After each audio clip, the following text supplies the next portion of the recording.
was once a young man named Marco, who spent most of his days lying on a bamboo bed, scrolling through videos and dreaming about becoming rich.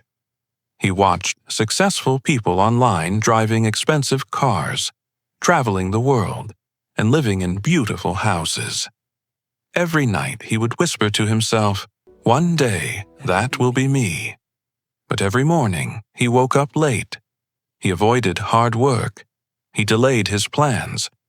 And whenever life became difficult, he said, "I'll start tomorrow." Tomorrow became weeks. Weeks became years. One afternoon, Marco visited an old farmer in the province. The farmer owned vast land, healthy animals, and a peaceful home. Marco asked him, "How did you become successful?" The old man smiled and handed him 2 seeds. "Plant these," he said. Marco laughed. "That's it?" The farmer nodded. Marco went home and placed 1 seed on the table. The other he planted in the soil behind his house.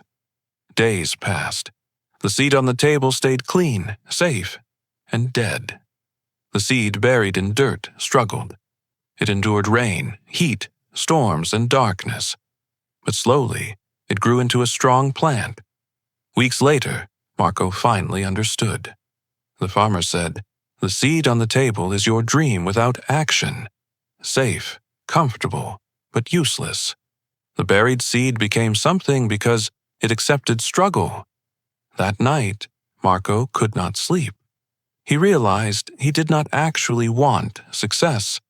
He only wanted comfort while dreaming about success. And comfort had quietly stolen years from his life. The next morning, for the first time in a long time, he woke up early, not because he suddenly felt motivated, but because he finally understood this truth. Nobody is coming to save you.